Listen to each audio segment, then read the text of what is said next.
If you think all pads are exactly the same, think again. This is Always Ultra Thins reinvented with the Always Triple Protection System. This pad wicks gushes 90% faster, absorbs even more so you can feel dry, and locks odors in. Rethink your pad for up to 100% leak-free and odor-free comfort with the totally reinvented Always Ultra Thins. This is always like never before.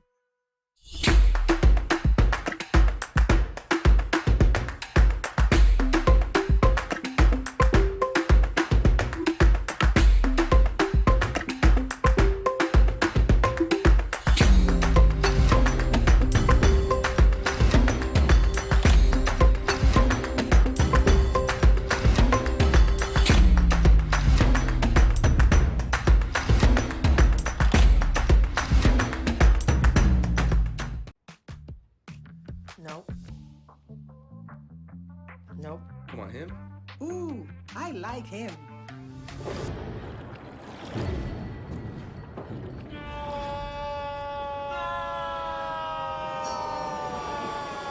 Quick, the quicker picker-upper. Bounty picks up messes quicker, and each sheet is 2 times more absorbent, so you can use less. He's an 8. He's a 9. Bounty, the quicker picker-upper. Oh, that spin class was brutal. Well, you can try using the Buick's massaging seat. Ooh, yeah, that's nice. Can I use Apple CarPlay to put some music on? Sure, it's wireless. Pick something we all like. Okay, hold on. What's your Buick's Wi-Fi password? Buick Envision 2021. Oh, you should pick something stronger. That's really predictable. That's a really tight spot. Don't worry, I used to hate parallel parking. Me too. Hey. Really outdid yourself. Yes, we did. The all-new Buick Envision, an SUV built around you. All of you.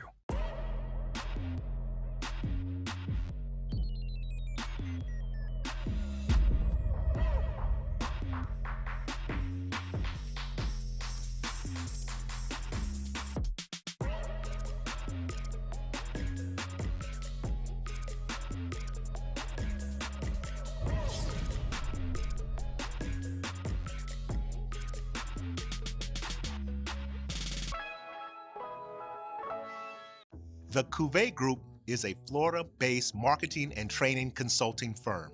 We help businesses communicate to their target audience and engage them in conversation. We also help to expand their audiences, which will ultimately result in growth for those organizations. In addition to being a certified constant contact specialist, my colleagues and I are also certified in John Maxwell Leadership Principles. We use these proven principles to conduct workshops, training, and private coaching sessions for individuals and companies looking to take things to the next level. Contact us to schedule a free consultation. Issues today, don't delay, call Cuvée. It's never too early to plant the seed, to share the tradition, and instill a sense of pride in your HBCU with your little ones. HBCU Pride and Joy Children's Boutique helps you share your school spirit with a wide selection of adorable kids apparel and accessories officially licensed from your favorite HBCU. Visit hbcupridejoy.com and follow us on all social media at HBCU Pride Joy on Facebook and Twitter.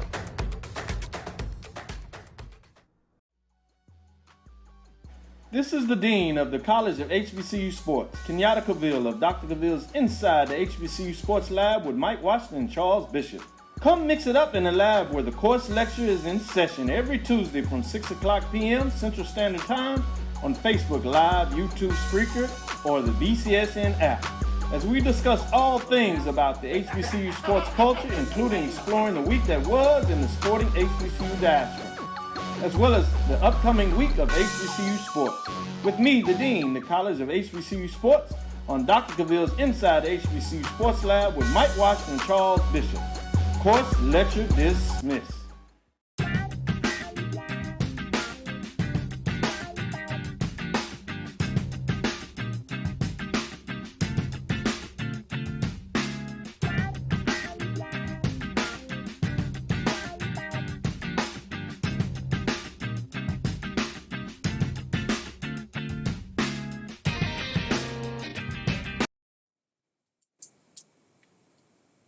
What's up? What's up? What's up? It's the 28th of September, 2022. Let's agree to disagree. Let's start a little something. This is Random Thoughts with DVP. I'm your host, DVP. And I'm here courtesy of my JBN. We're going to do a little something where we like to have unapologetically black.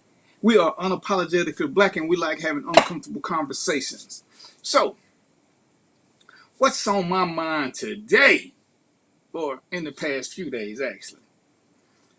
And you know, as y'all join in, I know how y'all like to do this. Roy's in the background, you know, because I know y'all like to speak to him. Y'all just bypass me and just be one like, hey, Roy, hey, Trina. Y'all say, you know what I'm saying? I don't think I get my own personal hellos. I think I'm starting to feel some kind of way. But anyway, I'm just sitting here marinating on some things, marinating, and I'm trying to figure out, when do we ever cross over to where we want reality to be the theme of the day and not foolishness and fuckery and you know, what's going on with that? So I want to start off, and this ain't gonna be no political show. That's why I'm going to get this one in early, so we can move past the politics and get to the good stuff. You know, I had said earlier, it's crazy how Joe Biden got blamed for high gas prices, but he don't get blamed for low gas or lowering gas prices. How we blame somebody for something, but when they change around, they don't get the credit. Somebody else gets the credit. And I always like to talk about agents of change and going to the right person. Now, that's just one of the things I like doing, because that's what I like doing. We're going to blame somebody, blame the right person. And so I'm sitting back and I'm watching a series of events, left and right, right and left. And I'm just watching what's going on and how we respond to them. And I see, boom, sports pop up. Because everybody likes to make sports analogies. Even though they don't have nothing to do with sports, they like to make sports analogies. And you know, me and Trina went to a Maxwell concert. And it turned into church. I was severely disappointed. I did not go to this concert to see Maxwell, Kim, and I forgot who else was there, for it to turn into church. I did not pay good money to get a sermon. I wanted to hear good music. I wanted to be put in a mood. It was supposed to be an adult environment, something soothing, something relaxing, you know, slightly romantic, where we could end the night off on some good adult stuff. But all of a sudden, bam, here comes the word. And I'm just looking at everybody's making comparisons to apples and banana pudding, or apples to Cadillacs. And I'm confused on how we get this crossover to just compare whatever it is we want to compare, even though the two aren't similar.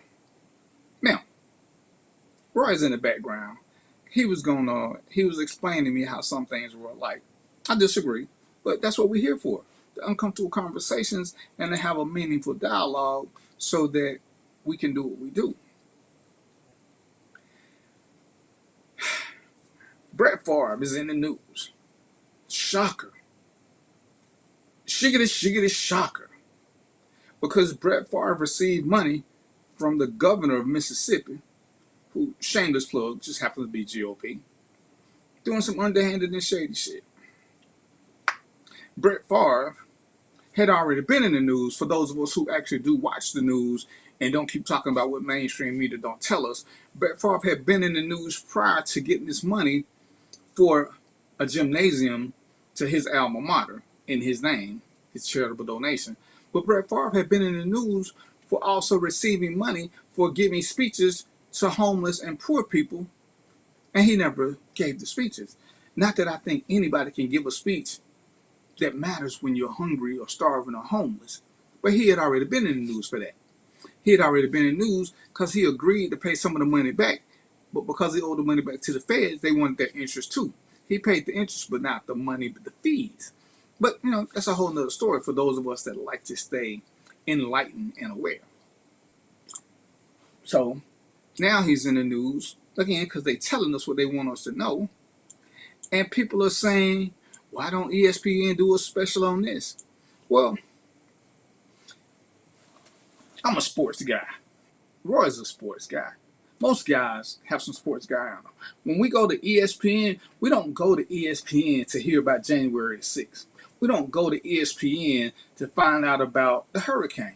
We don't go to ESPN to find out about the stock market. We go to ESPN for sports-related entertainment. It was relevant when Michael Vick was on ESPN because Michael Vick was still playing football for the Atlanta Falcons when the whole dog thing came up. So it was news because it had to do with an athlete who was going to be punished and had to stop playing sports. Brett Favre is retired, been retired. But when he sent the eggplant pictures to the trainer for the New York Jets, ESPN was on it. They covered it. They spoke about it. Guess what? People didn't care. They didn't care.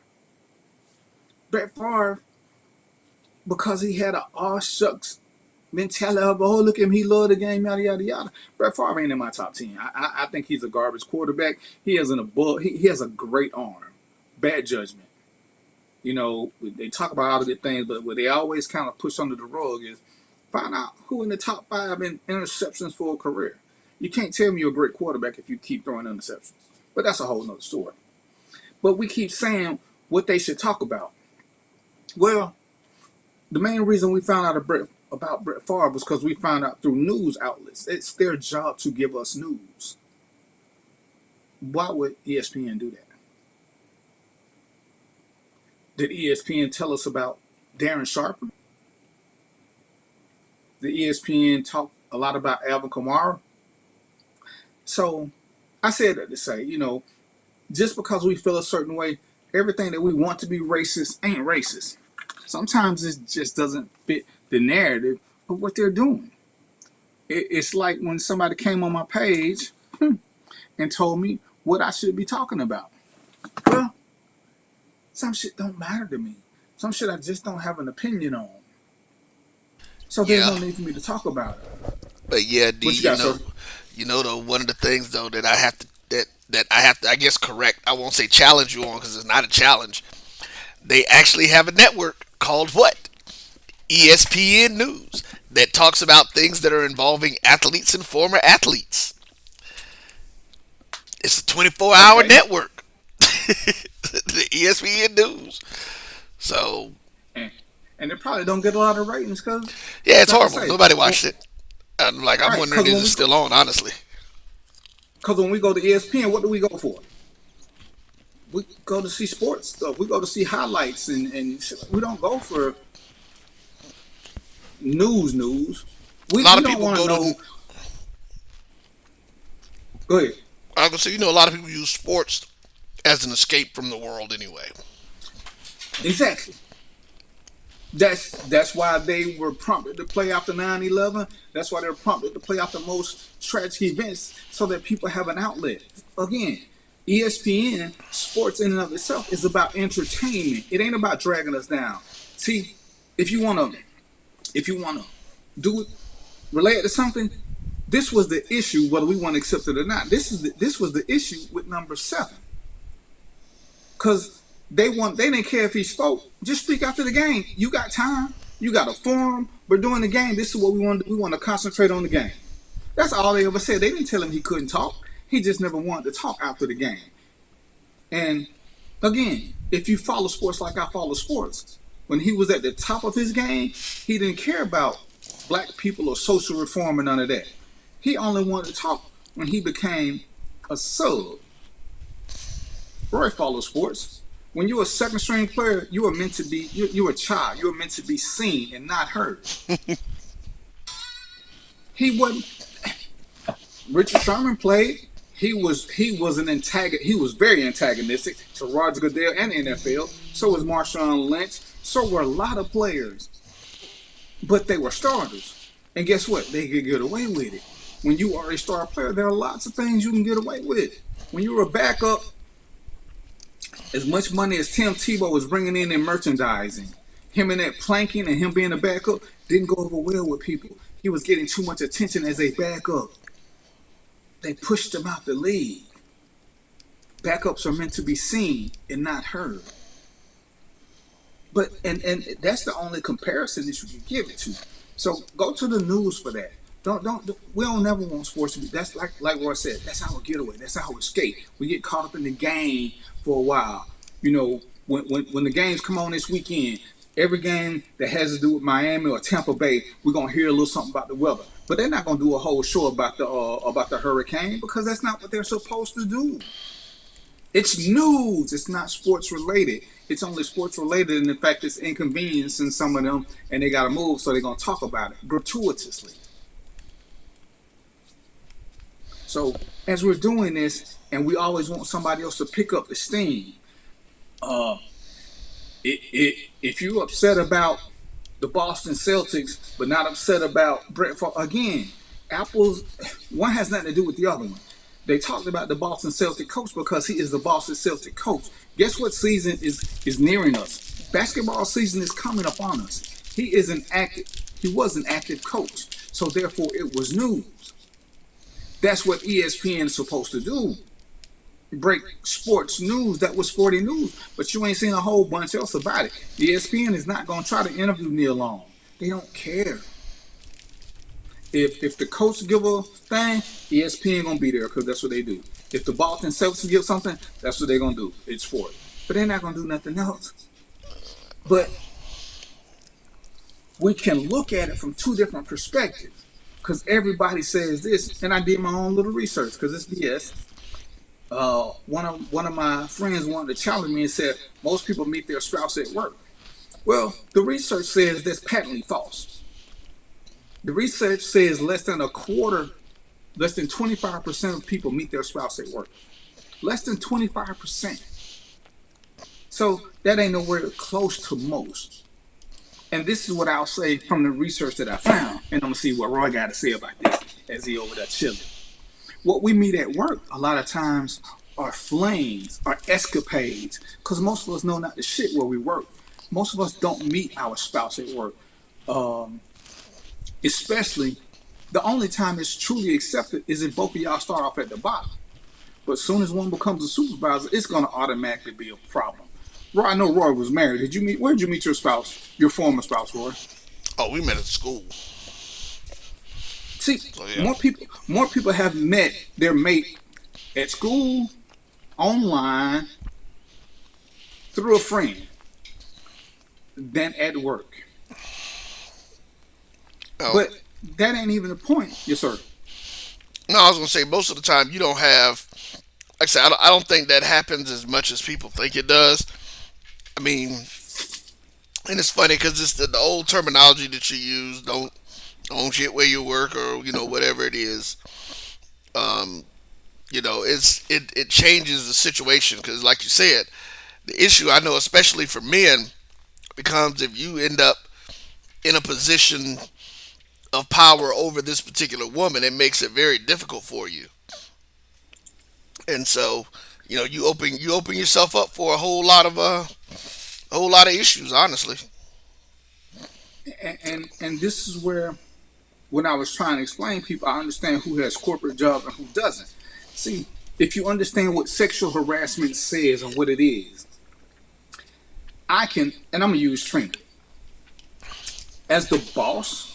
I can date Trina, and Trina can be okay with that. But if Trina is for shits and giggles, if she's the secretary, she's my subordinate. Trina can be okay with this relationship.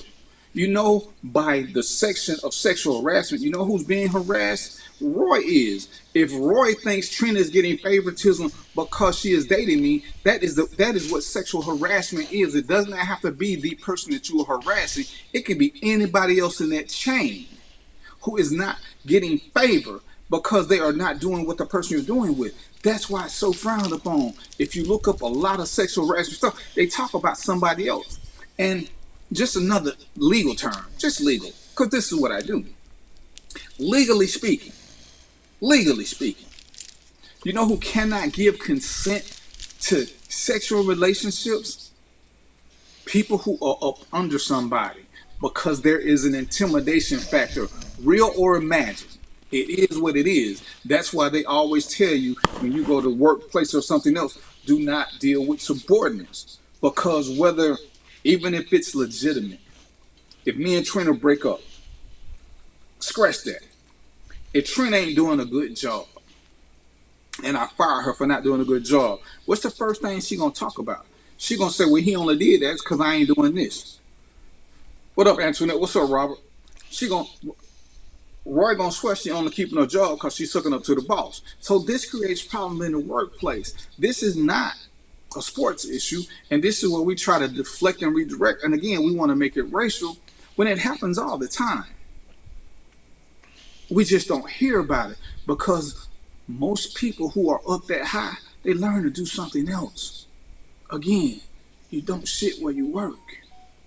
There's really not a lot of good that can come out unless you're doing unless you do what Roy is doing to a small extent. But even Roy, being the CEO, owner, founder, all that of my JBN, Roy should not hire a random woman to work for him that he's interested in. It will create nothing but problems. Now, if Roy gets married, and let's say then it's fine. There is no sexual harassment. It is his wife, period. But if it's his girlfriend and somebody else is working there, and Roy gonna do what most men do, Roy gonna show favoritism toward his woman. That's what we do. Everybody else is being sexually harassed because she's getting favor because of this. Look up sexual harassment and see who has to be affected by it. It does not have to be the person with whom the supervisor is in a relationship. It's everybody who's on this person's level. But when we don't know, we say other things, and that's why a lot of times I say we lose our argument because we don't know the context or the subject matter. We're ignorant, and we keep wanting to play the race card for no reason. And as more and more is coming out, yeah, it does sound like he was pressing this woman, but that's neither here nor there. He should have been smart enough. He should have been smart enough. See? No. Hold on. So hold on. If we talk about him in DK, your boy with the Celtics, whatever his name is, the real issue is that he was messing with one of the owner's wives. That's what it is. It ain't the sister that was on the team first off that everybody was talking about. They said it possibly could have been her, but the main issue was the owner's wife. And that's what it is. And I personally think that's one of the reasons that you're not hearing a lot more about it, because it's the owner's wife. You know, if it had been the coach, I think it would have the coach, it would have been all over the place.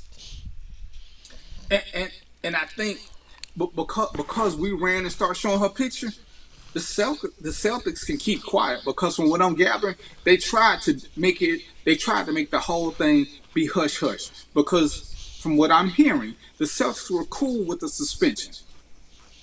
It just blew up because the Celtics trying to figure out how it got leaked. Yeah, because this supposedly happened months ago. Because there was, I think, and I didn't read her statement, but apparently in Nia's statement, she said she didn't even know. Like this literally supposedly happened. All this happened months ago. Yeah. Oh, before me and Roy forget, because we on some new shit. If y'all want to call in and ask questions or make a quick comment, the number is 678-383-7623. But yeah, when we quick to judge or want to defend somebody, we can't keep doing this without all the information.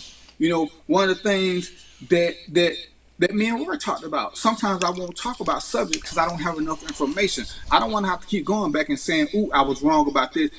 I got time to wait it out. There was no need to come to anybody's defense because we didn't have enough information. We didn't. All we knew was what the snippets said. The snippets are always empty appetizers because they can't give you all the facts because it's breaking news. Wait a couple of days, which is why I love to talk about stuff 2-3 weeks later when more information comes out. So I don't just have to be a hot button pusher, but everything I'm saying is wrong because I wanted to be the first to say it. So I'm giving you half information because that's all I got. But in any instance, what I was saying is this is how escorts came into play. People with money understand it is better for you financially. It is better for you professionally to deal with an escort. Just pay to have them and not get caught in any other transgressions. And understand what I said. I ain't promoting nothing. An escort, not a Be right prostitute. back. But do it to the point where you don't mess with nobody at work. Or if you do, get somebody in a whole nother department. No, we're all human, and we're all gonna make mistakes. We're all gonna do things that we shouldn't do. But you have to minimize the collateral damage to yourself by not doing dumb shit. So now, wait a minute. Hold up. Let me see. Let me get you back up. I'm sorry. You talked about people say just go ahead and buy you somebody. Yeah, get you one of them. Get you one of them. Get you, with the money he making, he can afford a high price escort. He can go to one of them sites where people like where they check who you are and they bet you in it. You ain't even got to go to the site. Like you said, it's people around him. Even if he don't deal with them on a regular basis, it's people around him. They can tell him how they get it dealt with. Yeah, and like I said, get somebody in another department. See, let me just give another example. If Roy had a thing for Trina, and let's just say me and Trina broke up, it would be awkward. It would be awkward for Trina to be part of what we're doing. Roy has to know this, and he has to make a determination which one is more pressing to him, and he's just got to make a business decision. He can let DVP go, or he can just say, you know what, I'm gonna find another girl because me and DVP got a good thing. That's up to him, but he can't sit there and act like, well, I'm gonna do this on the side. I hope he don't find out, cause why? But I'm gonna tell him what you on about now. I'm gonna tell him, then I'm gonna just keep her away from him. Right, but you're not gonna have her producing the show. Oh hell to no! You know what I'm saying? It's like you can't put certain stuff in people's face, and it's like if we go where Roy said that he was doing it with one of the owner's wife. What's the first thing that again we're gonna use Trina? If me and Trina having an issue, whatever, and Roy decide he wanna dip off in the cut, if me and Trina get back on good terms, or if Roy do something harmful, what you think gonna happen? Trina gonna say something to me. So this is why you stay away from work at all costs. Or just get somebody in a whole another department where the two don't have to come into contact. Mess with somebody in purchasing. Mess with somebody anywhere else but in that direct line. But you don't want to mess up cohesion when you got to get something going. And this brother in his first year took his team to the finals. In business, that means he had a 10-year contract. Because once you go to the finals, you get to make some mistakes. You get to make some mistakes. Well, look, they done showed you that already. Because again, it was one of the owner's wives, who's a minority partner, and they suspended him for the year. They didn't fire him. They didn't try to buy him out. They're like, dude, look here. Go ahead and sit yourself off to the side. Because, I mean, this is the irony of this. And I'm going to say this. I'm going to really be honest with this, because especially when we get to these corporate levels, I think that and when I'm saying we as black people, look at some of these relationships very, very differently than some of these other folks do. And people of other cultures and races. Because, like you just said about if it was situation with Trina, it's going to be a whole different thing. But like you said, this dude in his first year took this team to the finals. They had found that they in their mind, Boston was like, damn it, we done found our coach for the next 10 years. Like you said, boom, we good. Because finding a good coach in the NBA and with these talent, with the kids today, is a different beast. And so now they got this. Yeah. So now they got this guy, and listen, they said here's the key thing. It was a consensual relationship. It wasn't like he raped no girl. Look, to be honest, hell, I wouldn't be surprised if she didn't come on to him. It did it. And so this and the Boston Celtics probably would have done nothing, absolutely nothing, had it not came out into the public. You wouldn't heard nothing about it, I bet. And see, one of my friends kept putting y'all owe the first lady an apology because y'all plastered her picture up when it wasn't even her, because that's what we do, because we all want to be super sleuths, but we don't know the big picture. And if we go rush to that it was a wife and mine knowing the owner, then theoretically, if we use that concept, then he was the one who was sexually harassed. Because He was the you can't be the subordinate. subordinate. You can't be the subordinate and do it. You can be guilty of something else, but it can't be harassment to a. But hey, I don't know what they contract say. Maybe if he kept trying to push up on the wife, then it's sexual harassment. And this is one of those things as well. Like I said, I ain't here to judge him because the rest of it ain't came out. If she said, okay, it's over with, but he kept wanting some more, then it becomes harassment to her. But like I said, the whole story ain't come out. And if the Boston Celtics got anything to do with it, it won't come out. Exactly. But again, I'm looking at people talking about how racist Boston is, and it's crazy because I actually know people who live in Boston. I know black people who live in Boston. People who are not somewhere, they love to talk about things they don't know about. As racist as y'all claim Boston is, for those of y'all who do pay attention, y'all know what they're doing to the Boston Parquet. They finna put number 6 in the center court. For those of y'all who know who number 6 is, that's Bill Russell. He just happens to be a chocolate covered brother. No, but It look, ain't. I know people that live in Boston, and even the black folks that I know who live in Boston, especially those who are not from there, talk about how racist Boston has been, and I know people who talk about historically how racist people who are from Boston talk about that. But again, I think that one of the things that we unfortunately have to look at, that there is a difference in people's, and let me change that. There is a difference in people's minds when you start talking about sports figures. Sports figures are people who in some instances transcend that, because listen, let's talk about it. Again, talk about Boston. Boston as an area may be racist. That doesn't make the Boston Celtics racist. Because hell, wasn't Bill the first player coach in the NBA history? The first black player coach in NBA history? You know, I mean, so Boston, when you look at it, has actually been out ahead of hiring black coaches before a lot of people were. Exactly. And giving them mad juice. And the thing is, we can look at something from the outside, but not knowing, because every place I ever been had a touch of racism.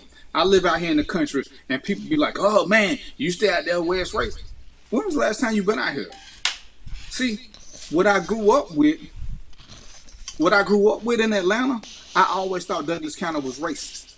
We were told not to come to Douglas County. When I first came out here to play softball, I was the only black playing softball. I had a problem out of one person. One person. What's going on, Sam? And what we try to do is we keep trying to make the minority the majority. There are racist people everywhere. And if we let 3 or 4 people, if we let 10 or 20 people dictate something because they're the loudest, then we keep giving them credibility. It's kind of like living here in Georgia. And I was having a conversation with somebody, and they kept talking about the Klan. Bro, how long you been in Georgia? 11 years, actually. 11 years. Have you seen the Klan since you've been here? Oh hell, shit! I'm from Florida. I saw the Klan everywhere. No, but have you seen No. Have you seen the Klan in Georgia? Well, you know what? Actually, yes, I have. But I was in. How many I times? was. It wasn't, but like maybe twice. I was in little podunk places in Georgia, like places that was stuck in 1958. Right, because we're not going to say they don't exist, but the power that we give the Klan, well, most people ain't never even seen the Klan. We keep hearing about the Klan, and we keep them alive. I've been here, I'm 57. Take away 5 years when I lived somewhere else. I've been here over 50 years. In 50 years, I have seen the Klan. I have seen men in the white sheets one time. I'm sorry, twice. Because one time they did a parade downtown, and the other time I was in Forsyth County. I was in their backyard. And so Other that than was that- cheese and crackers. But he always down for a good dinner if you're gonna send him something. But we keep comparing these negatives, and we try to make them we try to make them the standard when they're not. We keep trying to make it the standard because we have a point to prove and we don't care about facts. When people keep telling me about how all cops are bad, and I ask everybody to do the same test, because I'm not finna argue. Do the same test. Go to your page, ask your friends how many of them have ever been pulled over by a cop. Then ask them how many of them got shot, how many got killed, how many got slapped. Ask them. Don't keep saying all cops are bad, because most people have been pulled over by cops and nothing happened. Lots of people will tell you that they didn't even get a ticket, but we don't push that story because it's not what we want to do. We want to sit back and say, "Ooh, all cops are bad," which nothing could be stupider. That's like me sitting here pushing that all blacks are bad because we can go to World Star Video or TMZ and find black people doing dumb shit all the time. The last 3 shootings at McDonald's been over French fries. They've been black people. Does that mean all black people are stupid when it comes to fries? Of course it doesn't. But if that's what I want to use as my measuring point, how can I make that's my fact? And here come the black people. Oh, you can't generalize us. But then we will generalize everybody else. But then we want a different set of circumstances. Yeah, don't get it twisted. I'm not saying that there aren't racist people. I'm not saying there aren't racist companies or racist situations. But we cannot make everything racist. Wrong is still wrong. And we seem to want equitable punishments until it's time to punish one of us. Then we don't want it. Because then we want to bring up somebody else. Then we're in a fantasy world. This is DVP now, not my JBN. Bill Cosby is a predator. Now, legally speaking, I don't understand how his case took so long, because the statute of limitations, from my understanding, should have kicked in. That's the only problem I had with this whole case. I'm not understanding how you can prosecute a case like that that's 20 years old. Because 30. From what I get, okay, but 7 to 10 is the max on a lot of them. So how did they prosecute his case? That's my only issue. He's a predator. He is a predator, period. And that's one of the areas we disagree on. What? About him being a predator? Bill Cosby being a predator, yes. I don't agree with that, because those, like I said, you remember when we were going through that, when they were talking about that stuff, I literally read all 52 of the depositions. Every last one of them. I'm going to tell you why I say he's a predator. Okay. I got one simple reason. He was providing them with barbiturates. Barbiturates, at their request. They're sleeping agents. Nobody who wants to have great sex is asking for barbiturates. They don't raise your libido. They don't do any of that, and they're not over the counter. So he's providing he was getting drugs that they were consensually taking. Illegally. Right. No, I'm not. Hold on. I didn't say nothing about it. You're right. I'm not doubting the legality of doing it. And then we can go back to something that I know you're gonna hate to see, that you hate to hear. But in that circle, in that world, everybody was doing that back then. Or let me not say everybody. Let me say the majority of celebrities were doing that back then. Those women, to me, that's just like the woman going to, whose room was that?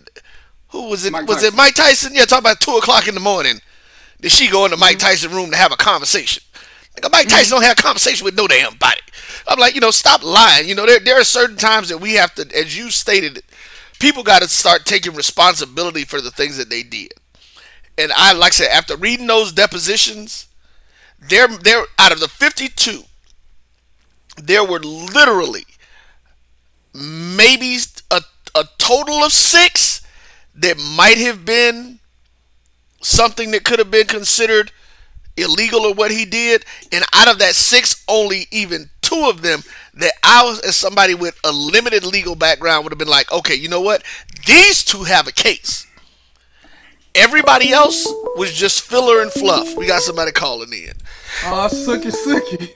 Let's see what we got here. All right, whoever that is, we need you to turn your computer down. There's somebody calling 919. How you doing? Where the 919 at? This is Antoinette.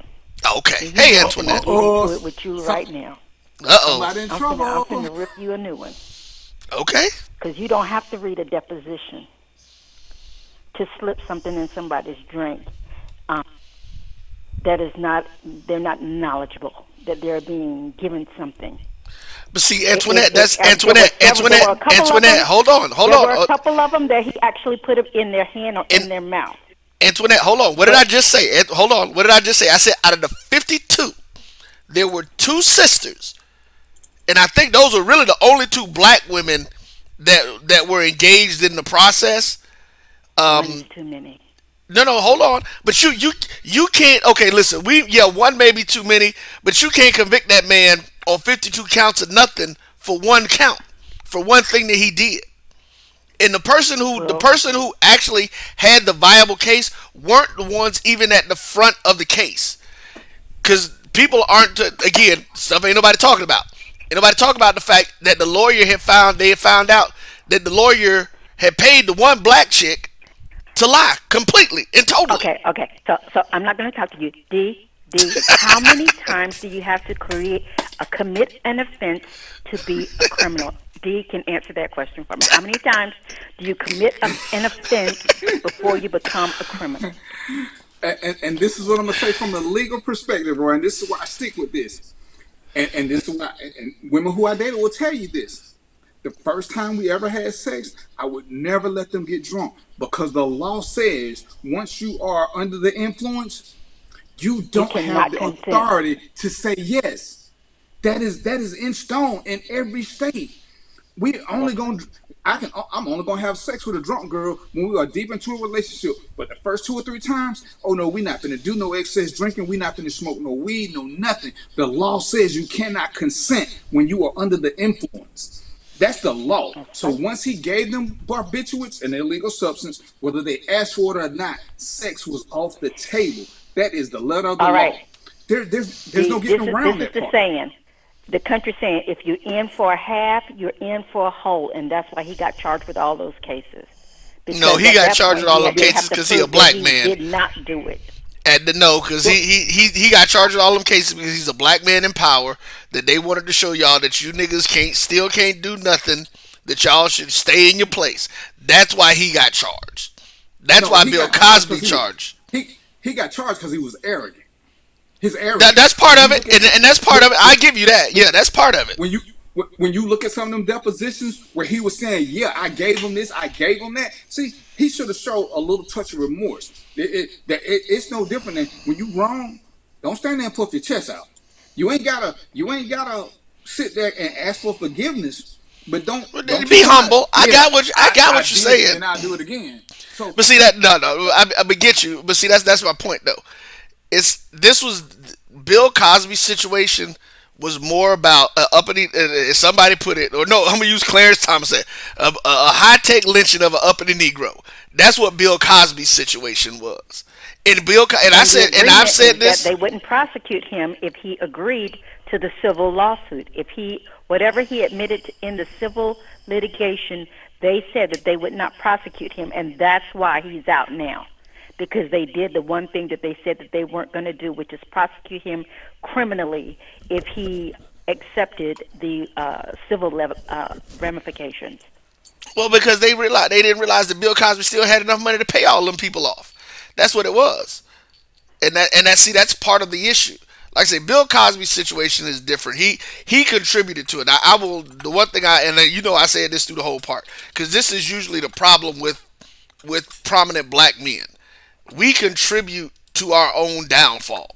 We give everybody all the ammunition they need to do whatever they need to do to us.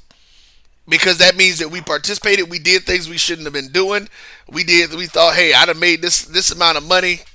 Now I can do the same thing. These folks, no, you can't. You cannot.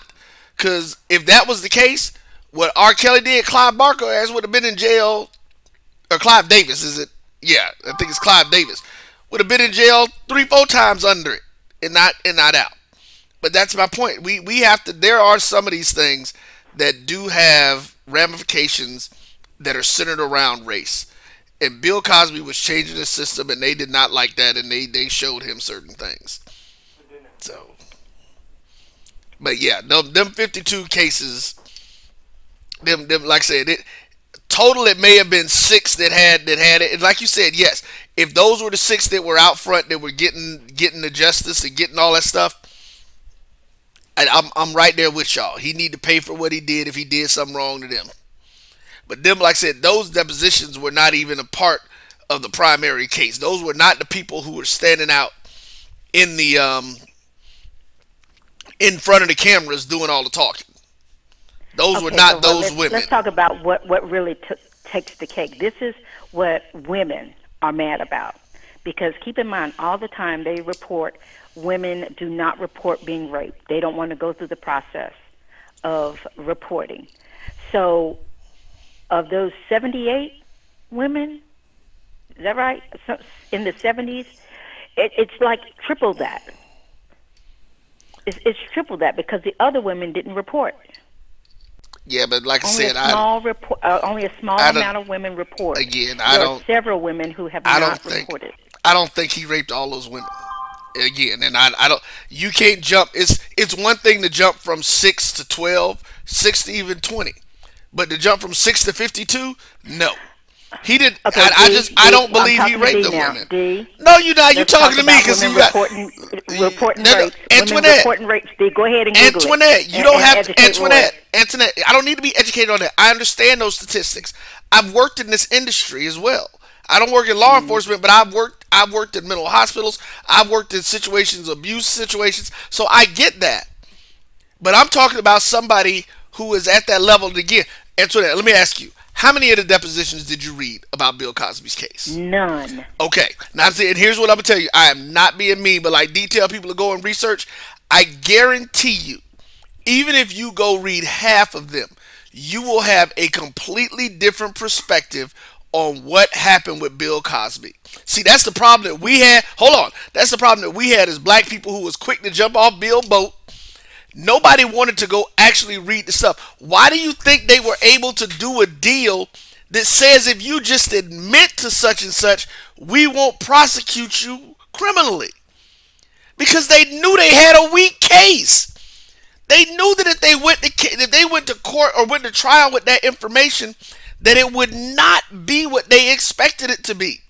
Because reasonable people, when you have to look at that information and when you read it, and you hear these women who will sit there and say, first things first, yes, I went there with him in the middle of the night knowing we were going to have sex. Yes, I asked him about getting drugs. When you see that in the depositions, it changes your perspective on, like I said, most of them. There were 2 of them who were like, no, I ain't know none of that. I ain't know what was going on. I thought one said he thought he was giving him something for a headache. Next thing she know, Bill fondling her titties. Yeah, his ass should have got dropped for that one. Them 2 there, get him and do what he need to do. But if you go read those depositions, no reasonable person would have said that he did all of those, that he was guilty of all of those charges had you read the depositions. Those women basically said, no, he did not rape me. He gave me these drugs though. And that's why Darren was able to bring that point up. That's what they were trying to push him on giving these women the drugs, because once he gave them, they're saying that they gave him them drugs as the law, right? They couldn't consent. But if you go into it, that's like no, I ain't gonna use Trina and Darren. I ain't gonna use them. Come on. I'm gonna use a random couple. That's just like Marianne telling Billy Bob, I want you to choke me while we having sex. Billy Bob go ahead and choke her, and then she pass out and have some sort of issue, came out. Now, that was what she asked for. Did she know she was going to have asphyxiation and not be retarded for some reason? No, she didn't. So that's all I'm saying. That's a different charge, but keep in mind that bad example. Typically, yeah, I know. It doesn't change the they have different mentality. statutes for those types of things. We're talking about predators.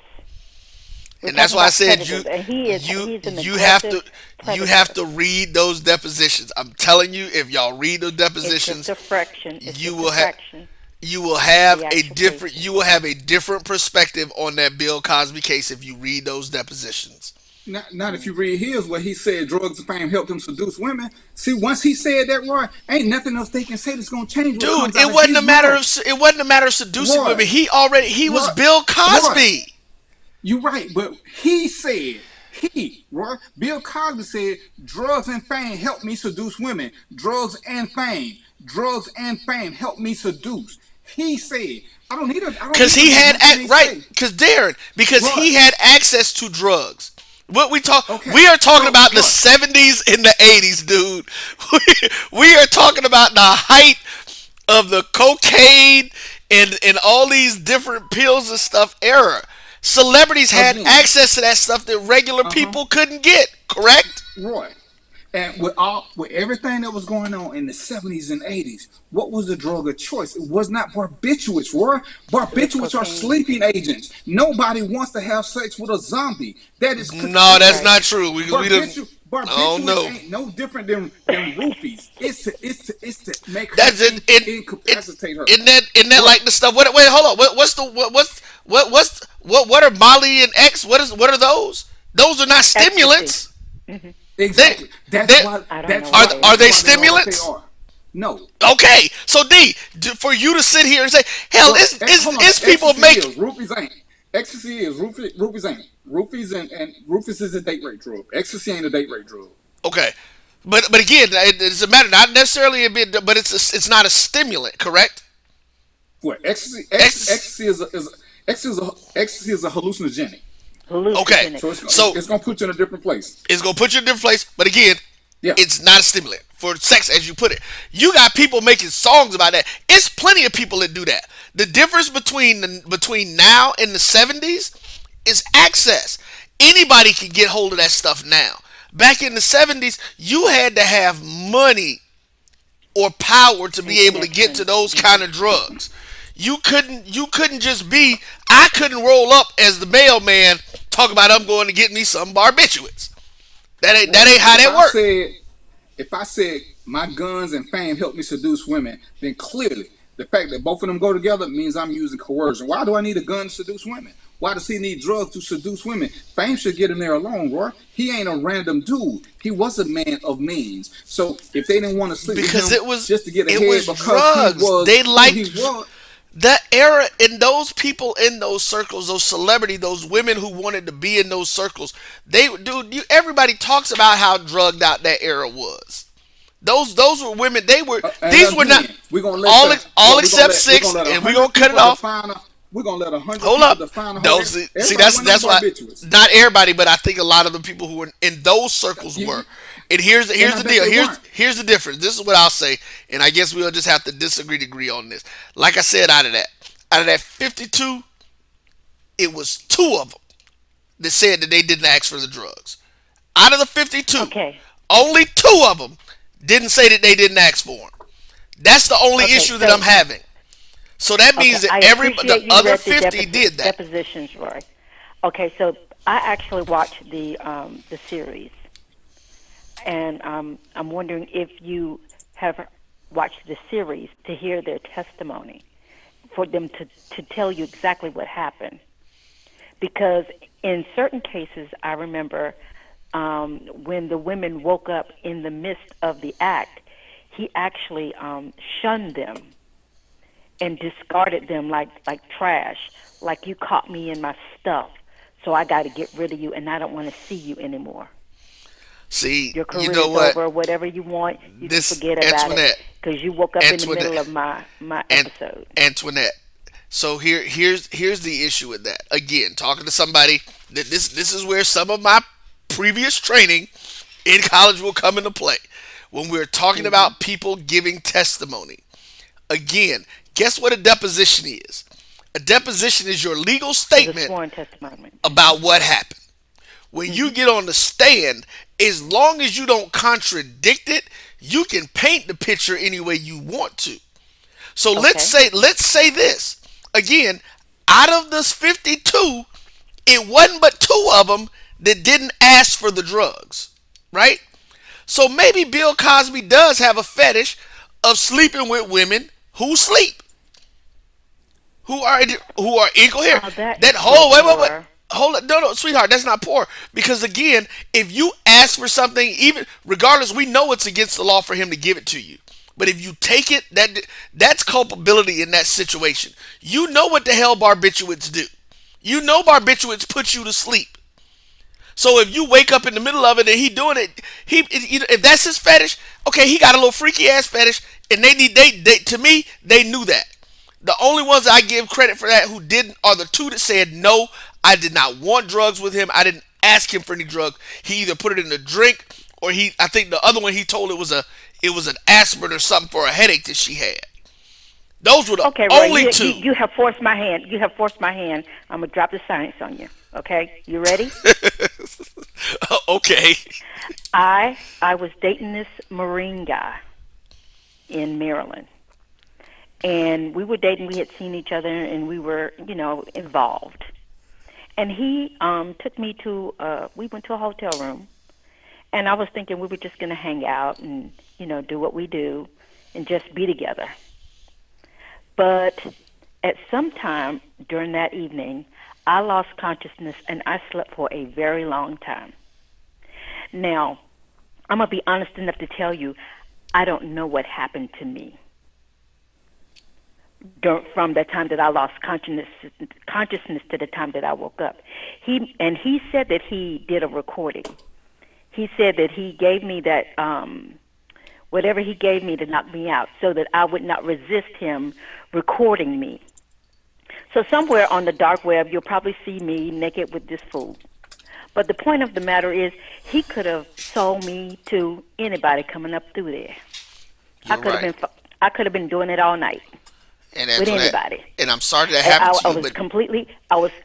It was completely out of my control what occurred to me, and the only person I remember was him, and waking up to him the next day.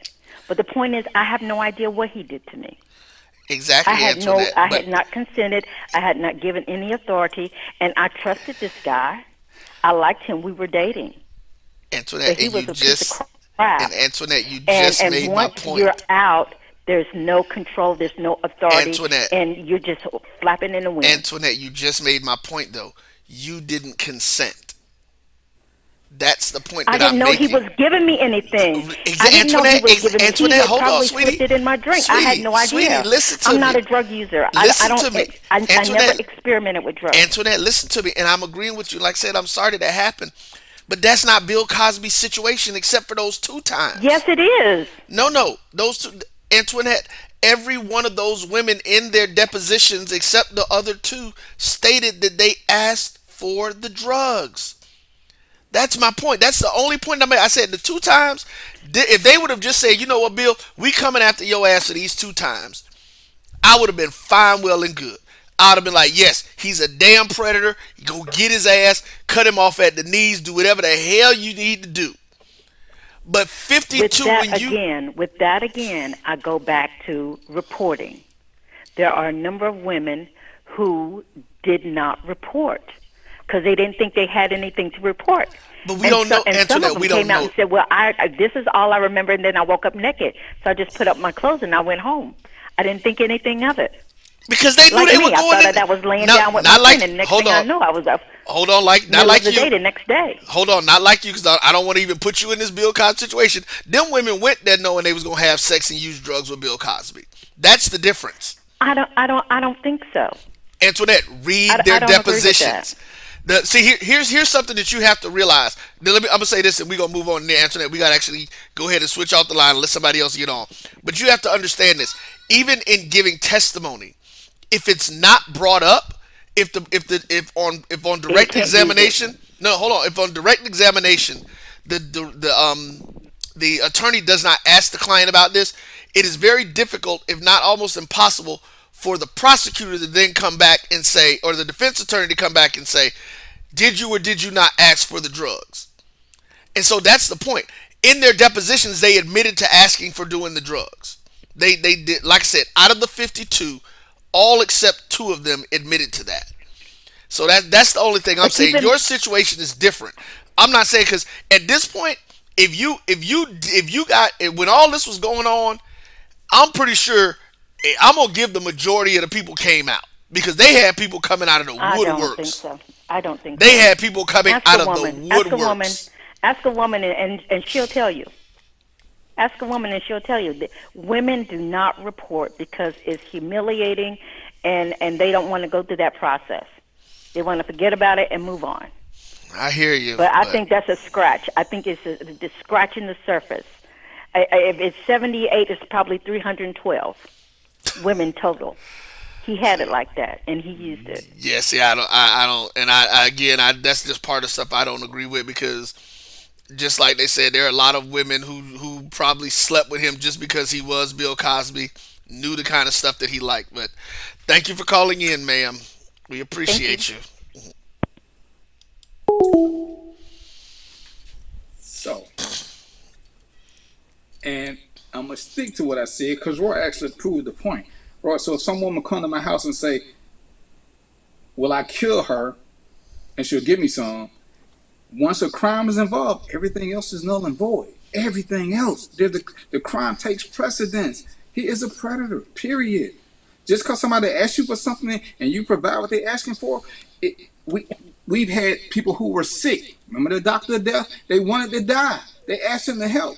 He got prosecuted. You can't help somebody commit a crime and be innocent. You can't. But see, Darren, we're not talking about being. This isn't about innocence. Yes, we are. And hold on. This, to me, this is the overall conversation is not but about innocence. But you keep saying to you, Roy. You keep saying listen, to you. But when you, but when I say that, I get what you said, Darren. I get what you. Darren, I get what you say. Yes, I do, because you said once he gives them the drugs that are illegal, it's a crime. It's a crime all the way around. But if they went into this situation knowing that they were going to get drugs and that he was going to have sex with them, that's what they knew. So if I have sex with a woman before I kill her, that means I'm not. That means what? That I'm not a predator? No. Well, it depends. Do you go around looking for people to kill? Let's see. Still in his deposition, Mr. Cosby described going through some lengths to hide his behavior, blocking the magazine article to avoid publicity, and funneling money to one woman through his wife wouldn't find out. These are his words, Roy. This is a predator. See, dude, that's somebody that don't want to get caught. That doesn't want to. Now that they realize the situation is in there. Again, hold on. Let's to keep quiet. Again, that's my point. I don't want anybody to think that he wants to keep quiet. That's right. Because at this point now, he realizes what he has to lose. When they don't realize, because a lot of times in these situations, they talk about that just in regular dudes who's sleeping with people. In the moment, are you? You was a maintenance man. All of us ain't had that luxury in life, and so we can't just go around with that. I had when I was presented with an opportunity to cheat on my wife, guess what? I sat there and thought about, damn, I got a whole bunch of shit that I can lose right now, and then I'm not gonna do it. That's gonna stop me from doing it. Most jokers in that moment don't have the wherewithal to think about that. They don't have the wherewithal to be like that. The booty looking too good. She touching him the right way, whatever it is, and then he think about it after the fact. And if he has means, a man will pay women to be quiet about what they did. Yes, that is something that happens. Because whatever was the trigger, that was like, damn it, I could lose it all now. He had to figure something out. No, the depositions were from his criminal case. They were not from the civil case. The depositions were from the criminal case, because that was the one they filed first. That was the one that the lawyer, because like I said, the part of it was the one lady that they found out was being paid by the attorney who had never actually even seen him. So, but I mean, like I said, he was wrong. Am I going over the fact that he was wrong? No. But those women, just like we always talk about it, D, at some point, some people have to take, not some people, we all have to take responsibilities for our part in it. I personally think that the majority of those women who were on the case, if there's others out there, I don't know them, but the majority of the women that were on that case were in that for a payday, because they all admitted to knowing that they were going to have sex with him and saying that they asked for the drugs. So, yeah. But he was wrong. He was wrong. He was wrong all day long and twice on the weekends. So when we're doing and talking about certain things aren't racist. They're just wrong. And we can't make excuses. Like I said, my only issue I'm sticking with this was how could they prosecute him after so long? Because from what my understanding, it was at the time, all the timelines had expired unless he did something recent. The And most recent one was at was the time was outside of the 25. timeline. The most at the time, because this was what 4 or 5 years ago. The most recent one at the time of the case was literally 25 years old. Yeah, I'm gonna say, And I more than think 2 that years was old. And the young lady who was at the school. She was one of the main one. The last one that happened was one of the two that she thought he was giving her an aspirin. And that's the one that I said he was that I would tell you he was a predator on, in the sense that he went after that young lady. So, because I think that was the one that was tied into Tulane, because he was always real big with Tulane and whatnot. so, and like I said, when we're doing certain things, we can't sit back and say, what about so and so? What about this? What about that? And sometimes we got to live in the real world and create our own safe zones, as opposed to thinking the same people that we always call oppressors are going to look out for us. At some point, we have to start creating our own safe villages and live in them. And if people can't be a part of that, we have to start self-eliminating. We can't keep waiting for somebody else to do it and make excuses about how so and so is a good person. They just had a bad moment. They just had this. We have to start doing this and stop looking for outsiders. It ain't for ESPN to regulate it's not for MSNBC or CNN or Fox News to regulate the black community. These are things that we got to do. And if something goes wrong, we can't keep saying, well, what about so and so? Well, what about this? What about that? Those are the crazy wars that we get into that have no bearing on us. If I'm being totally honest, and I made a post, the water in Flint is still dirty. Flint is a city occupied by black people. We're worried, and now so we've been out of shape about Brett Favre and $5 million in the gym. The water in Flint is still dirty, but because our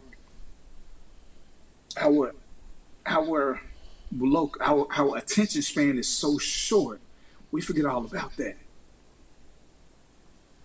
Now we worried about Mississippi being the poorest country and him taking from poor people. Well, shit, that's been going on.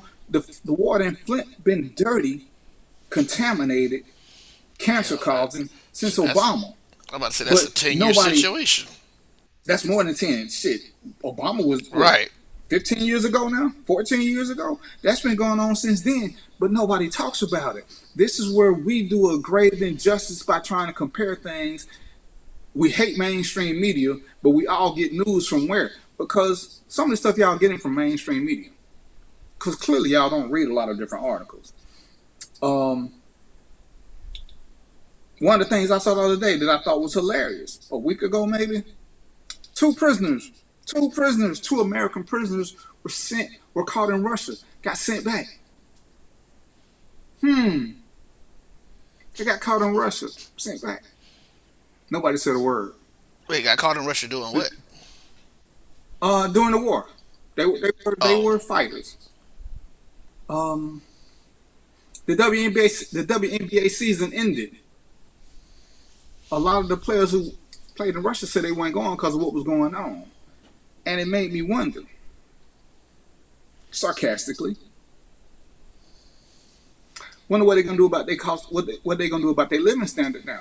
Because the sympathy card that was played, and don't get me wrong, this ain't a how I feel about Brittany Griner thing. I just didn't like her statement about she couldn't afford a lifestyle. She making 6 figures for 4.5 months worth of work. 6 figures for 4.5 months worth of work. But she's struggling to maintain a lifestyle, which is why she had to go to Russia. Well, who chose that life? Who chose that lifestyle? First off, don't but nobody force a lifestyle. For 4.5 months. So she got 7 more months to do something to earn money. She got 7 more months. Most people work 12 months and don't earn 6 figures. They don't have that luxury. So I don't like when we try to pull our own heartstrings to cry poor mouth. I can't feel sorry for anybody who is making six figures. Yeah, I'm sorry, me neither. And I actually know some people in the WNBA who ain't making six figures. They don't do nothing in the off season because what they make in them 4 months will pretty much give them a little ride. But even then, a lot of them have their own little mini businesses. I'm just trying to figure out how this works.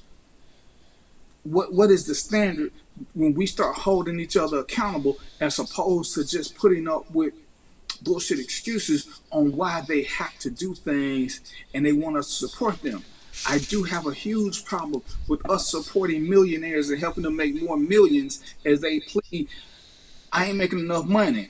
When Latrell Sprewell said that he couldn't feed his family off $20 million a year. Dude, I hope you never play basketball again in your life. You can't feed your family off $20 million a year. What in the hell is going on in your world? That's your fault. But whatever the hell it is, that's your fault, right? And you know, it bothered me because very rarely, I ain't saying it don't happen, but very rarely have I heard white people come up and talk about what they can't do with the excess money that they're making. I can understand you saying you want to make fair market value. I can understand a lot of things, but don't come to me talking about I can't feed my family off $20 million.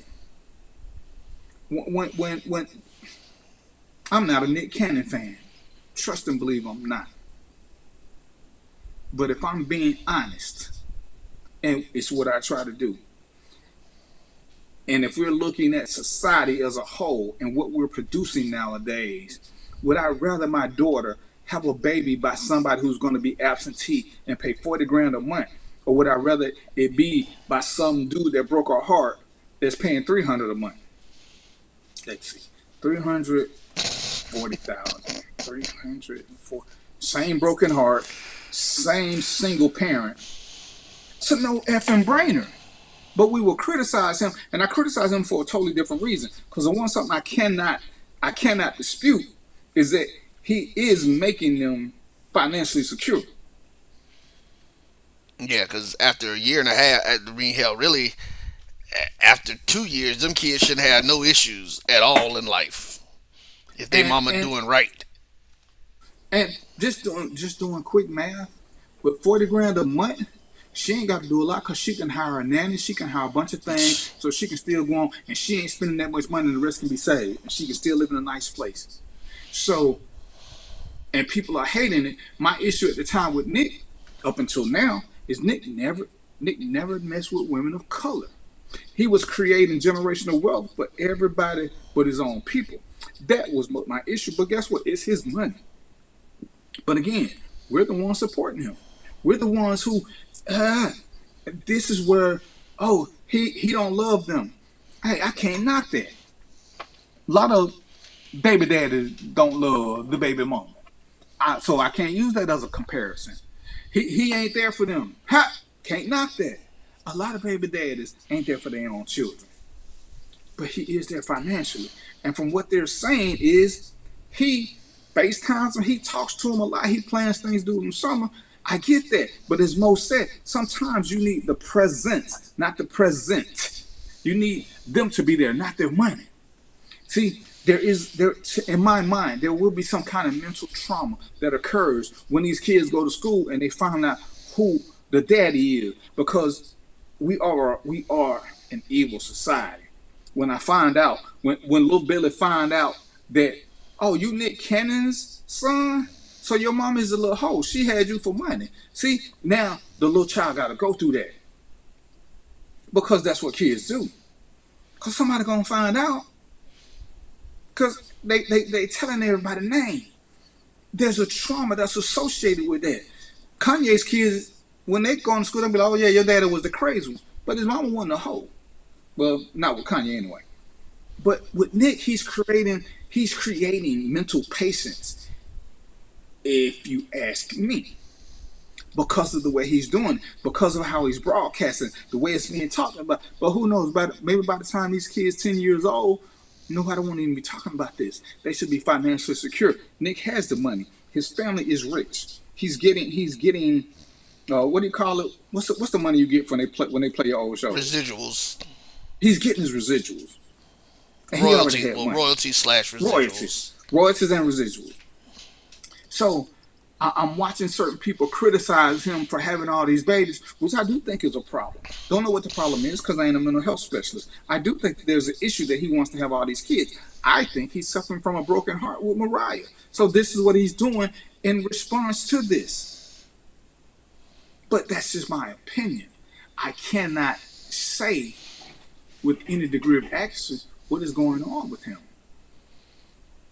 But again, if I'm comparing apples to apples, what he's doing for his child is not what the average black man is doing for his child. That's all I'm saying. Because I can't let this be, well, I don't say I can't. When I make the emotional argument, I have to realize it's an emotional argument and not fact-based. It's just based on my feelings. See, feelings, they go up and down. Facts are that. Facts are that.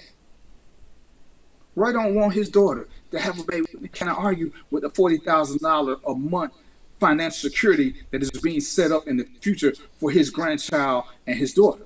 He can't argue that fact. He can say, well, I don't like this. I want to like that. I want to like this. But he can't argue with the positive side of it. And I'm with you, Mo, where we can talk about 10 cases where the kids grew up dysfunctional. And money won't take care of some of that. And those are the things that, unfortunately, we have to wait out and see. Because the only somebody I know of who did this, and I hate to say did it right, but was Evander. Evander had all of his kids living on his property. All his kids, all the kids' mothers. So he was not even an absentee father because they all lived on the same property. They still had their own little dwelling, but it was all on the same property. They had family dinners in the main house. He had everybody there. But what we have to do is look at the reality of what it is we're doing versus fantasy versus making up stuff. Most of you guys are over 40, and I was having a conversation. I don't understand why we not traumatized. Mo, why you not traumatized? Why you not traumatized? And I'm watching a story. I was reading a story with Trina about a little boy who got picked on and abused because he dressed to school. Why is he wearing a dress to school? Well, his mother wants everybody else to be understanding of the fact that he wants to wear a dress. This is where parenting fails us immensely because we were told, rightly, what we could and couldn't do in public. We grew up with people who were different. We grew up with people who were different.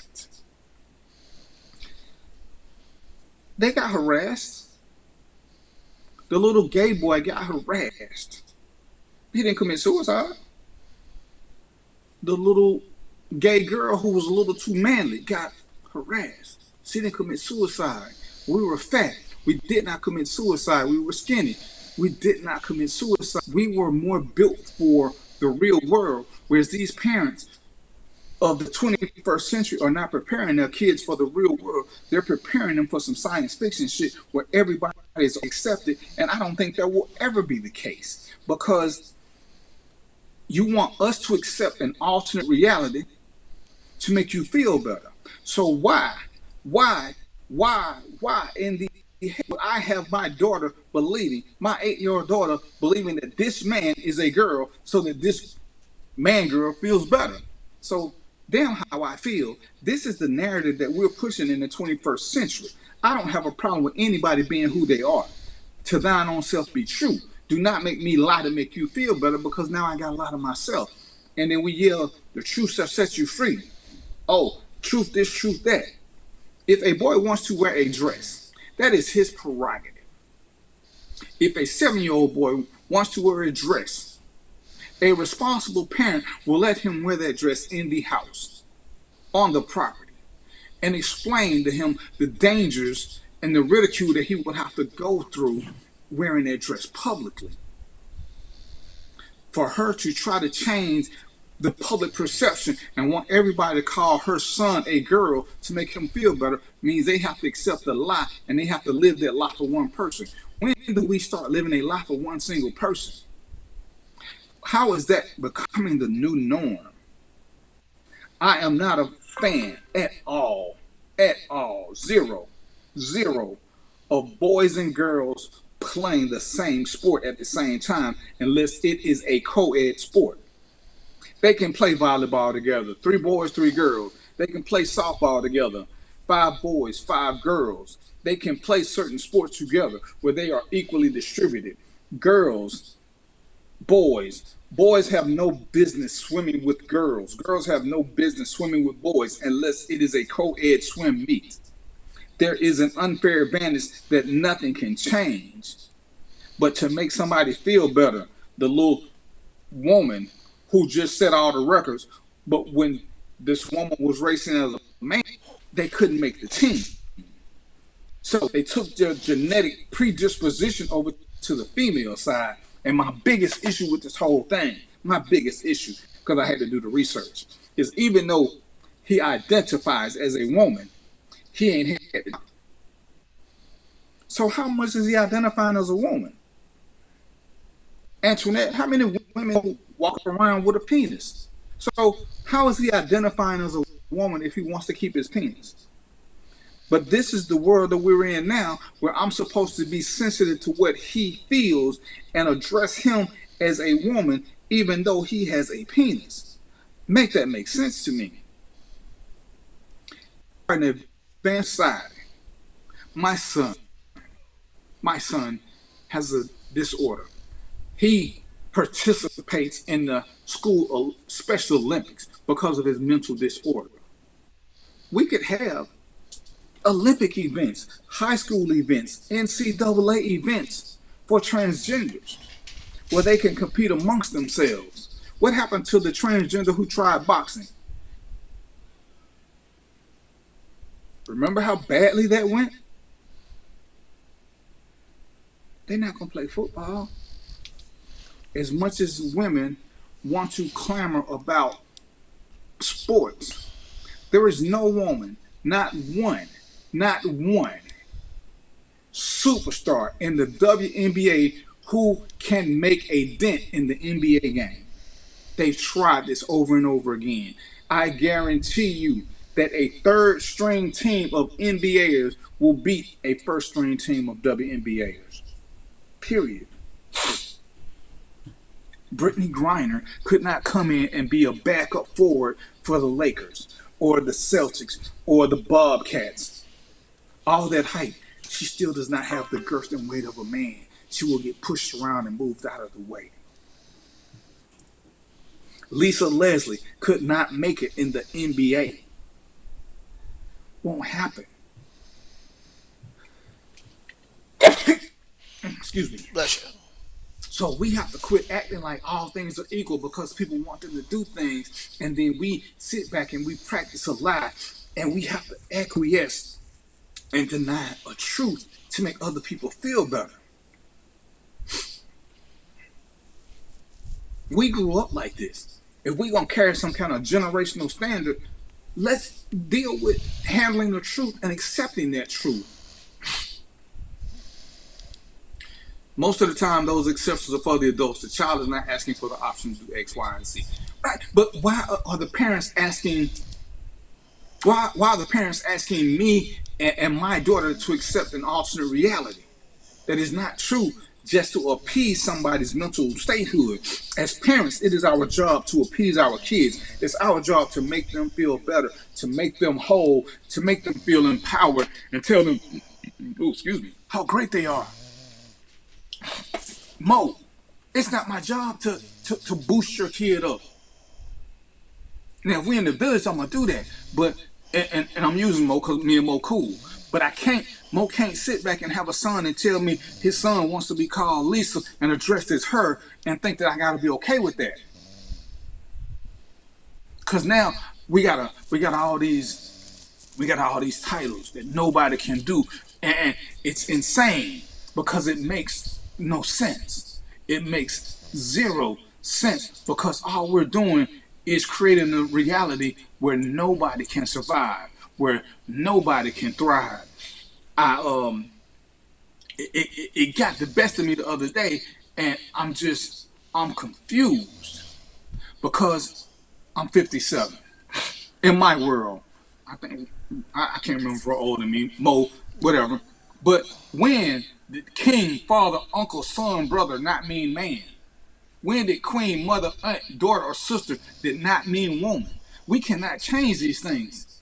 Cousin is gender neutral, but a father, a king, an uncle, a son, a brother, they are all males. There is nothing that will change that. A head coach is gender neutral. A goalkeeper is gender neutral. A first baseman is gender neutral. I'm confused by this woman king. I'm going to see the. I'm sorry, I'm not going. I'm going to watch the movie. I'm going to watch it on Fire Stick because I got a problem with making rich people richer.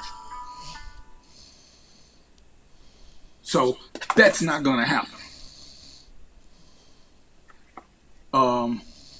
But I just don't get how certain things are pushed to the extreme and they want everybody to accept them so much that we are willing to lie about this.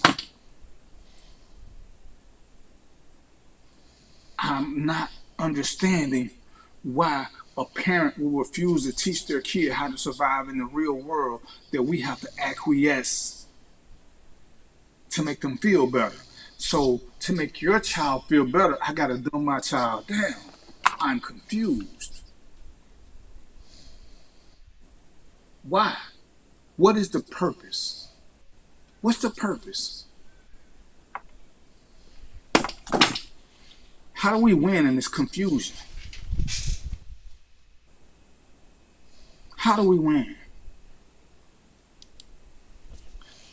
We tell our kids, oh, you can be anything you set your mind to, knowing that that's patently false. The concept is okay.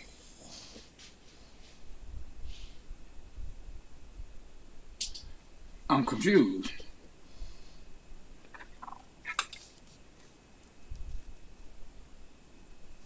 How did that happen?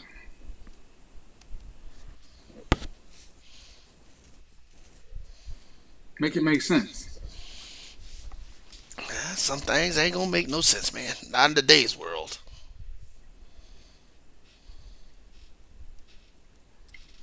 But when does it, when does it, where does it end?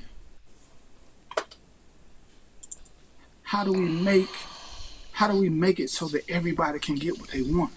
So that we can all live in a peaceful coexistence, but nobody has to live a lie.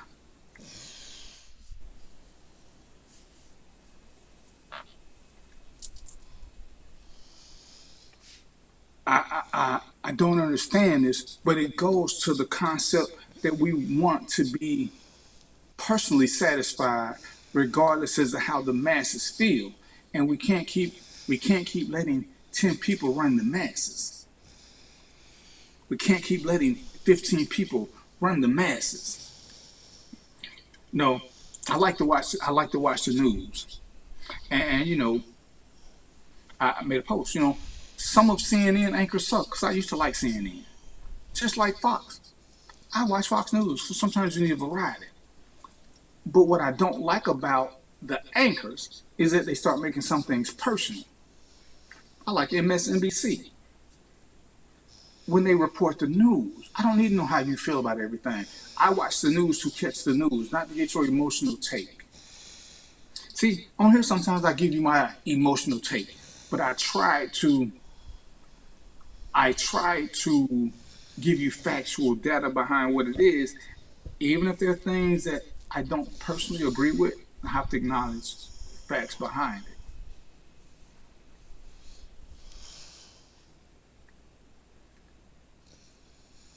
it. So how do we get past? Why is it that we didn't, Roy, Antoinette, Mo? Why didn't we grow up suicidal? Because we grew up in a world where kids played the dozens all the time. Pretty much everybody got joned on. We got told about whether or not we had big heads, bad haircuts, cheap clothing.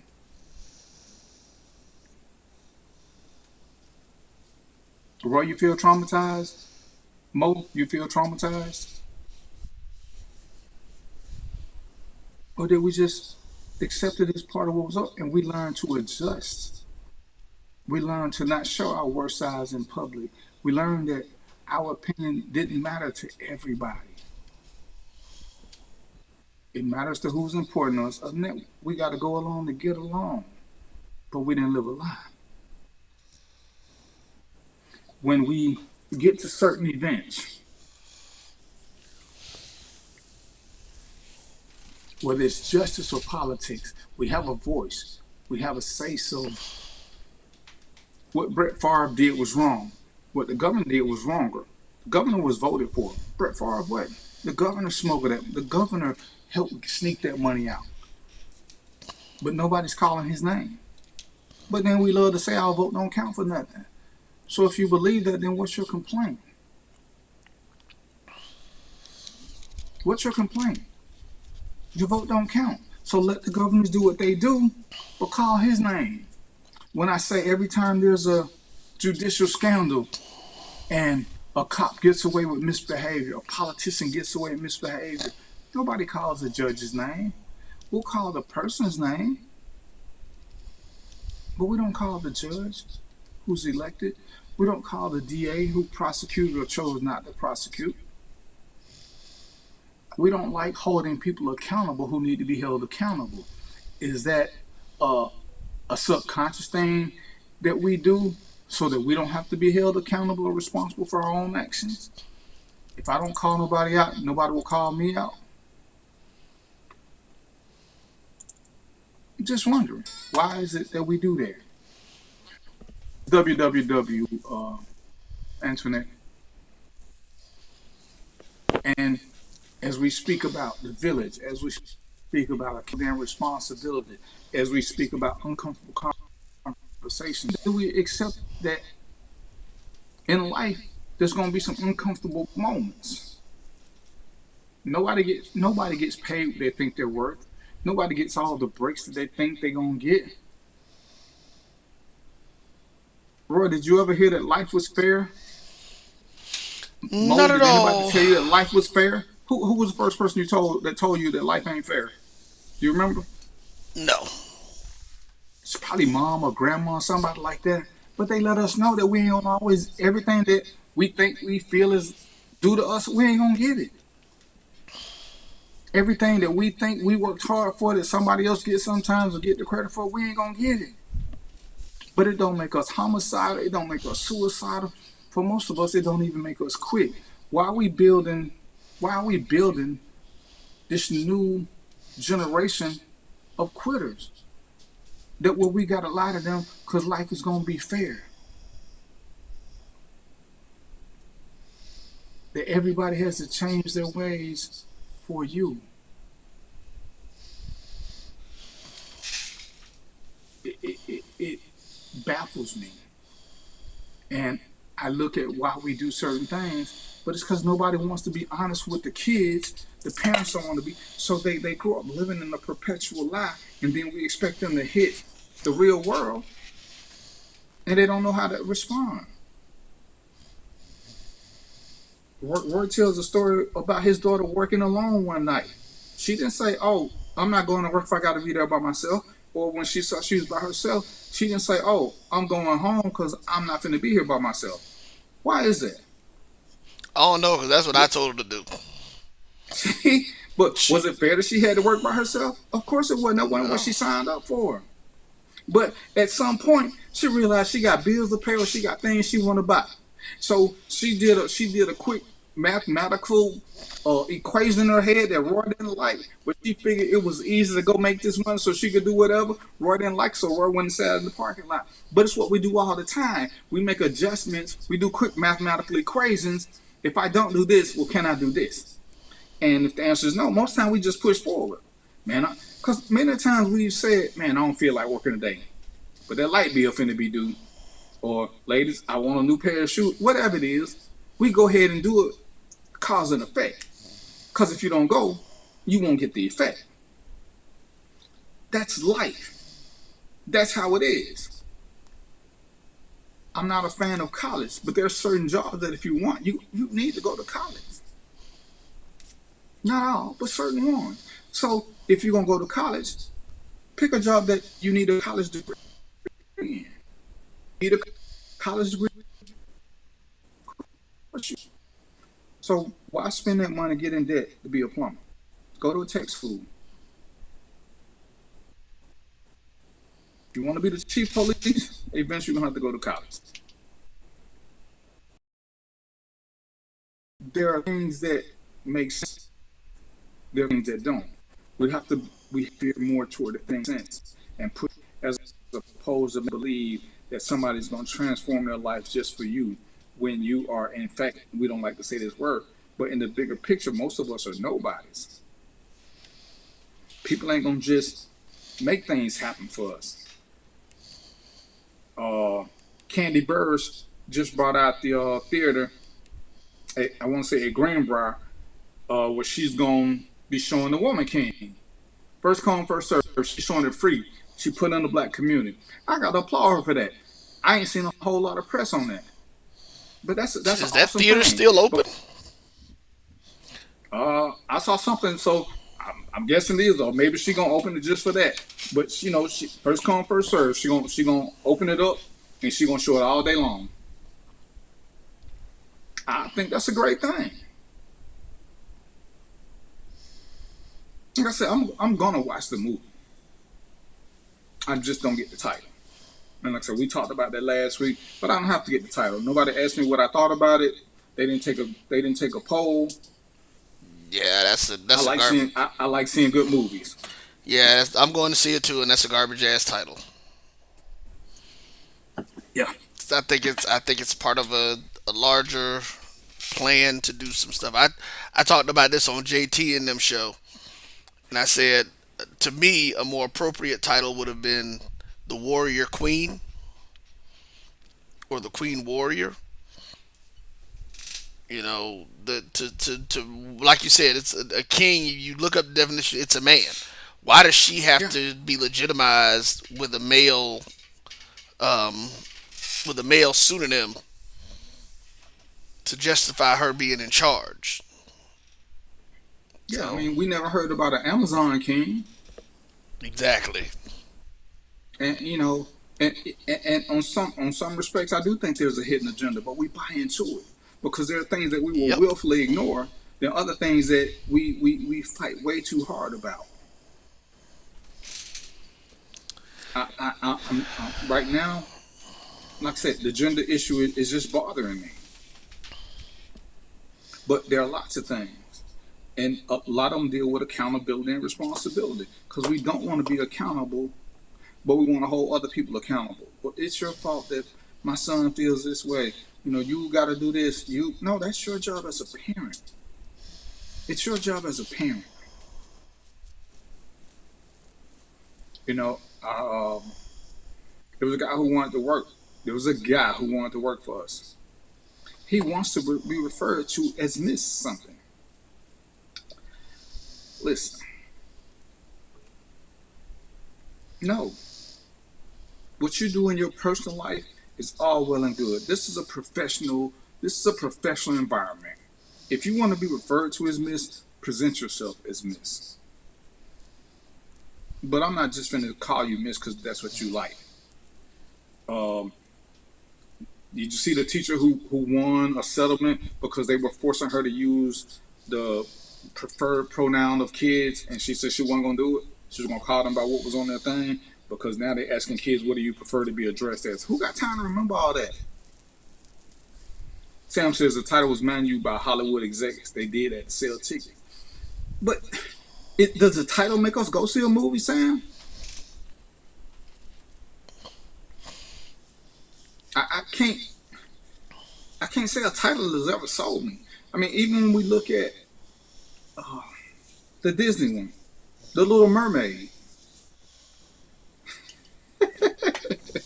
No, Mo, you can't be king. You gotta be auntie. You gotta be auntie more or something like that. You know what I'm saying? You gotta do the gender neutral thing. Um, but I think we push narratives because they know we'll accept them. It's like when I hear people talking about the music.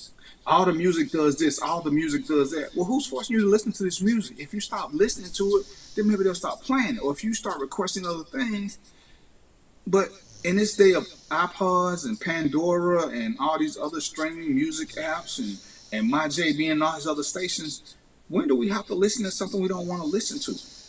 I refuse to listen to mumble rap. They can't make it come on my radio. I still got CDs. So how do they force us to do something when we got all this power to change?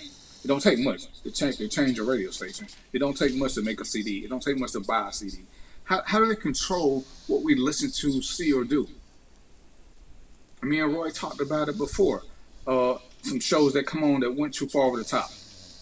I used to watch Empire. I stopped. I watched Power. I stopped because they start pushing the narrative that had nothing to do with the context of the show. Where did this come from? This is supposed to be about this. Now you pushing a whole nother agenda. Don't we have the power to stop doing this?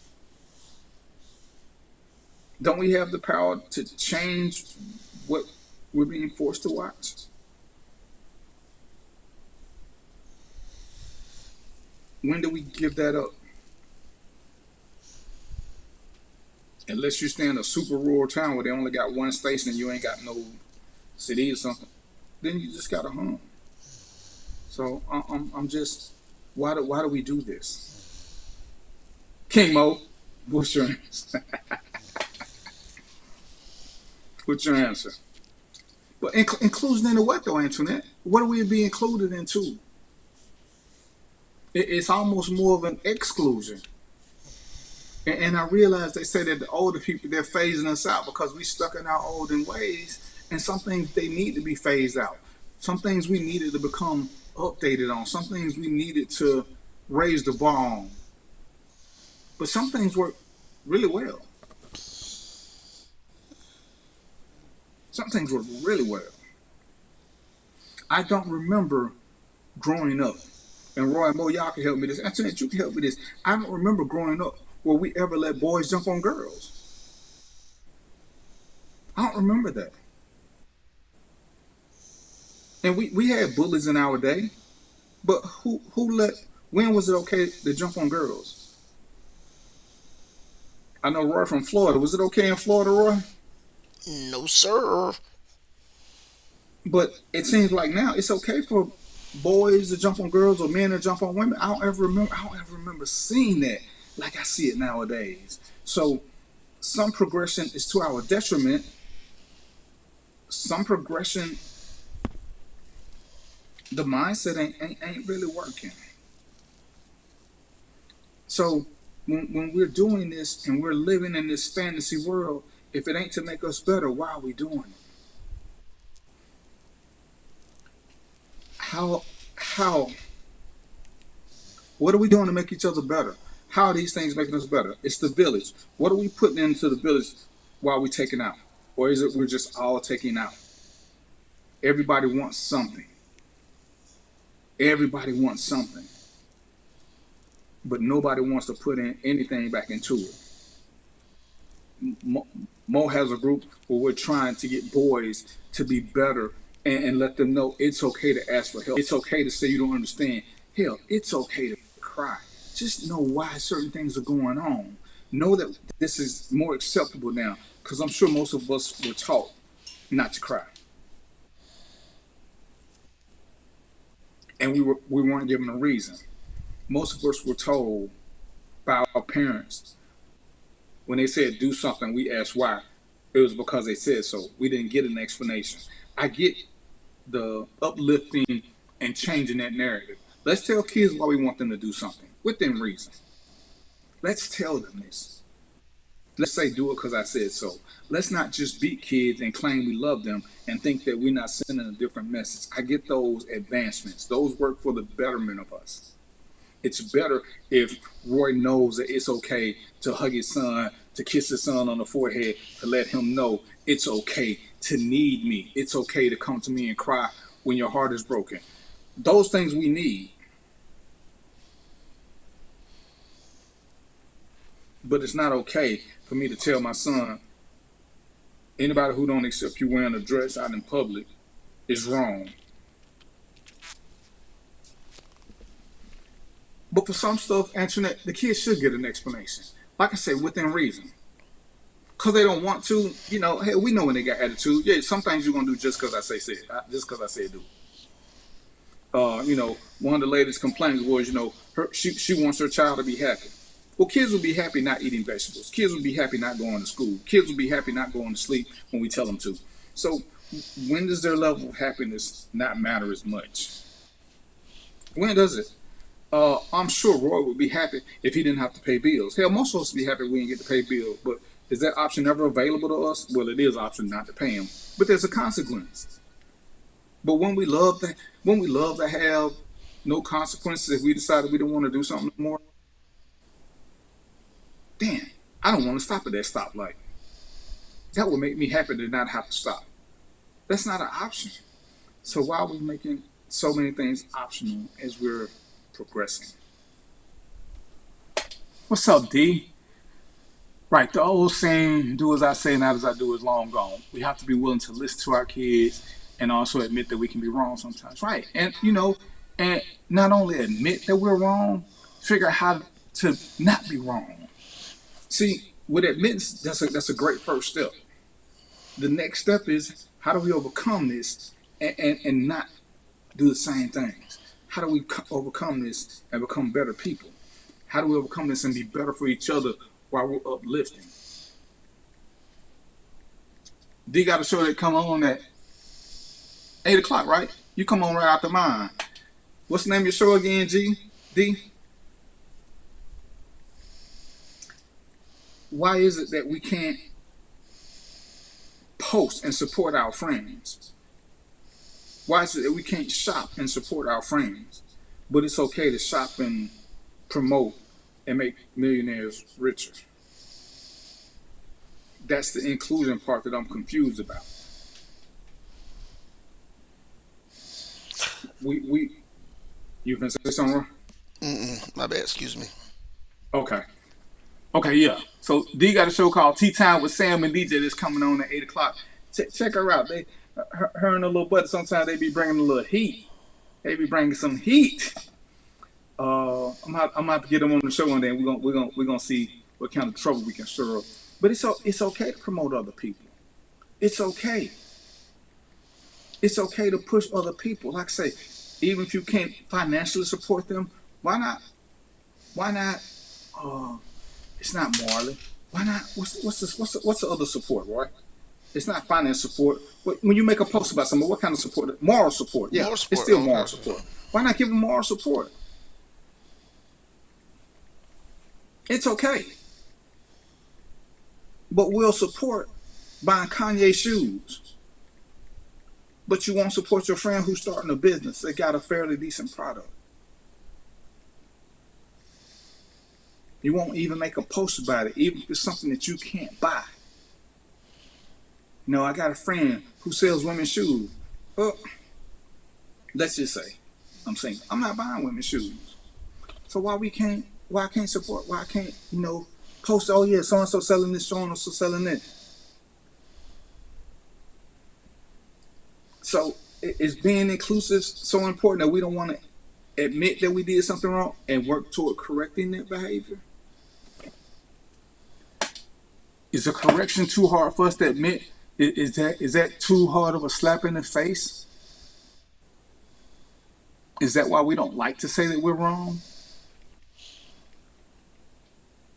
And even if we don't say it, what's better, admitting you're wrong or changing your behavior? Change behavior. If the word's too hard to say, just change how you do business. Make yourself better. As Tupac said, the old way ain't working. We got to change the way we eat, sleep, the way we talk to each other, all of these things. He said this a long time ago. And that's what we got to work toward. Y'all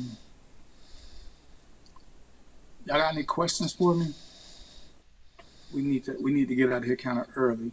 Something came up. Some work things I got to knock out. So, Roy, we got anything coming up next month? As of right now, no. We're working on something, but we'll keep everybody posted, man. All right, so next time we're gonna do this call in thing again. So y'all been asking for a call in number, so we're gonna try this so that y'all can call in and express your point. Since Samuel Jordan is still dodging me, I'm gonna call y'all, brother, and chop it up to have some uncomfortable conversation. Be unapologetically black in what we do. So, Roy, if you don't have nothing else to say, I'm gonna go ahead and do my sign off. If it's something, this is something that you want to get out, or anybody got any questions before we call it a day. It's been a long day for me. I might have some news for y'all in a couple of weeks. You cool with that, Roy? Yeah. Oh, don't ask, son. Don't be like what.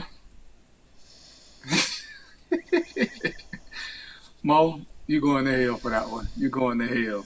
All right, so y'all know what it is, right? This is DVP. Up until next week, y'all know what it is. Peace, popcorn, and chicken grease. We out.